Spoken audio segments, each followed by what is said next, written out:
Welcome to the first lesson for Chapter 6. This lesson is going to be on succession. So learning objective here is that you'll be able to describe the steps of succession, as well as the difference between primary and secondary succession. So succession is a series of regular, predictable changes in community structure over time.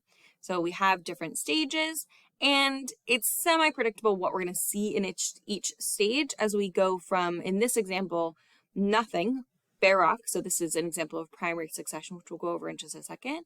And in each one of these stages, we get another, like a slight shift in what organisms are there because we get more soil and it's more habitable. And then we will eventually, in this example, get to a forest community. And it's the activities of organisms that are changing the surroundings and making the environment suitable for other organisms. So here we have bare rock. That bare rock is being broken down by lichen to create soil, which means that grass can grow there, which means then we get flowers and then we get shrubs and we move on from there. So in this graphic here, we can see that as we go through each stage, so stage 1 right here, we're starting with bare rock. And then we're going to get mosses and grasses, and the bare rock is kind of broken down. It doesn't go away fully, it'll still be there, but it's decreasing. So we get our mosses and grasses in stage 2, and then they're breaking down more soil, putting more nutrients in the soil as they decompose. And then eventually in step 3, we're going to get more grasses and perennials, and those moss populations are going to decrease. So in each of these stages, we see the main organisms in that population shifting, and what was there before isn't going away, but it's just decreasing until, as we get through this, again, this is a forest example, we get this forest at the end. And what we should also see over time is that biodiversity increase. So our biodiversity increases, our biomass, which is the amount of living things, and then also our soil layer will continue to increase over time. So a climax community is a relatively stable, long-lasting community. That's the result of succession. So if we look back at this guy, our end result was that forest right there. Oops. Was our forest right there. That's not to say, okay, we went through succession, here's a forest and it's going to stay there forever.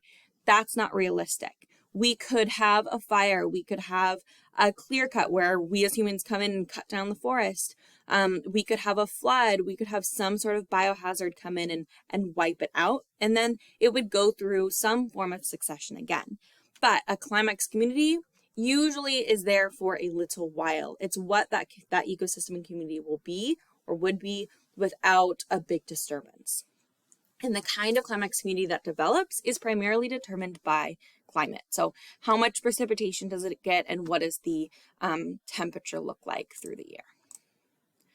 So let's talk about the difference between primary and secondary succession. So primary succession begins with a total lack of organisms and bare mineral surfaces or water. So that is stage 1. We have no living things going on. Secondary succession, we're not quite starting from scratch. So it starts with a disturbance of an existing ecosystem. So maybe a fire goes through and kills all the trees and little ecosystems, but we already have little organisms, but we already have soil. So that would be secondary succession. It's much more common to see secondary succession versus primary succession because it takes a lot for us to start from absolutely nothing. It's more common that we're starting with a little bit of soil or a few organisms versus, bare rock. So when we're looking at climax community, there are 4 main things. So climate is the one that we talked about. It's also going to be affected by the type of soil that's there, how much water is there, and then also what organisms are going to come in and colonize, which organisms are starting that successional process.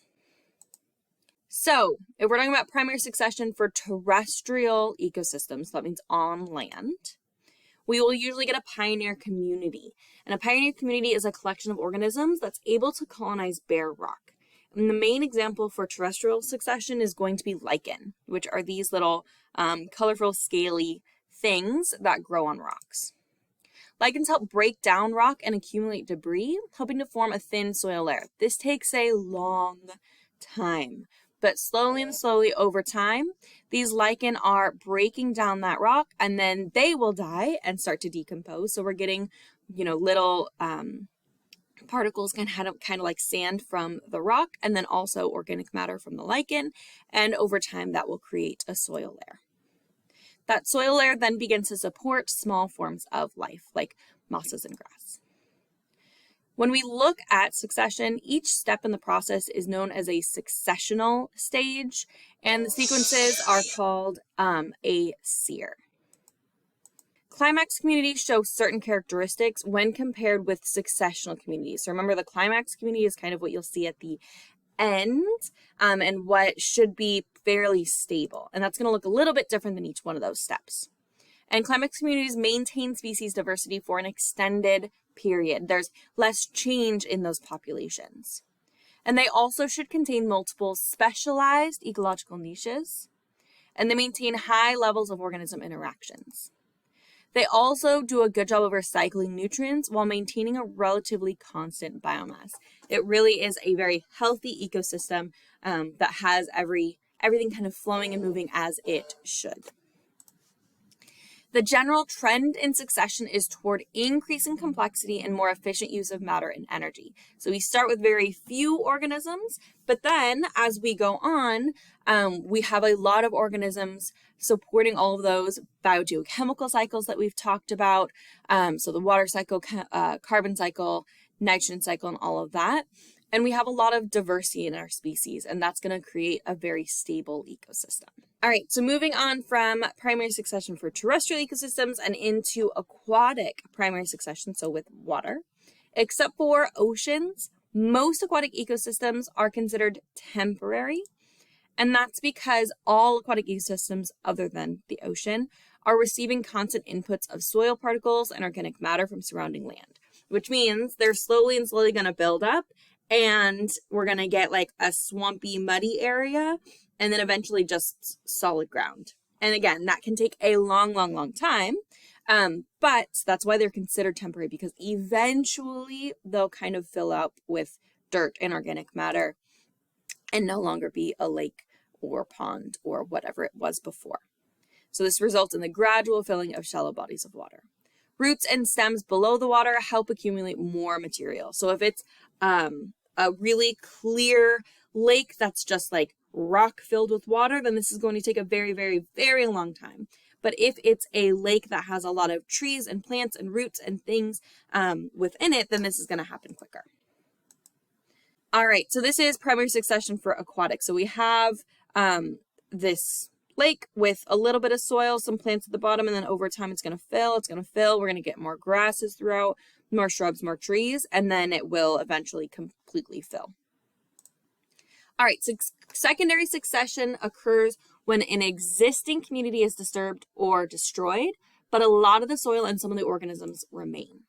Because the soil and nutrients remain, this process can advance more rapidly than primary succession. Plants and organisms that survive the disturbance can grow quickly and reestablish themselves. And some plants actually want this to happen with fire so that it's kind of like a restart for the ecosystem, just like a refreshing. But because there are some plants or organisms that survive, it's going to go by a whole lot faster than starting with bare rock and having to, go through creating the entire soil layer with lichen. And then nearby undamaged communities can serve as sources of seeds and animals. So if a really bad fire goes through half of a forest, the undisturbed nearby area, those organisms can kind of migrate over and start that colonization process. And then the new climax community is likely to resemble the destroyed community. So if a forest burns down, what's going to replace that is likely going to be another forest.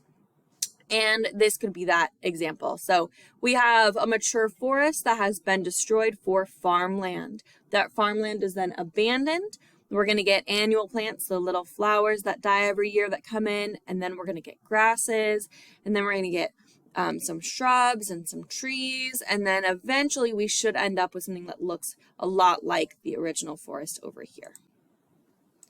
So for modern concepts of succession and climax, as humans have affected this. So as settlers changed original ecosystems to agriculture, climax communities were destroyed.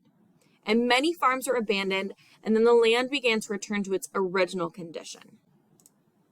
Ecologists began to recognize that there was not a fixed, predetermined community for each part of the world. And what that means is just because it was an old growth oak forest before, that does not immediately mean it's going to be that same exact thing next time.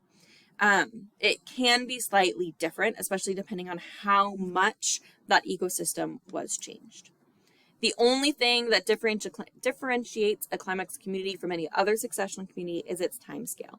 So for each other successional stage that we go through, it may be hundreds of years, but it's going to slowly change through that. And for a climax community, it would be pretty much the same for that entire time. All right, that is the end of this lesson. Please let me know if you have any questions, and I will see you in the next one.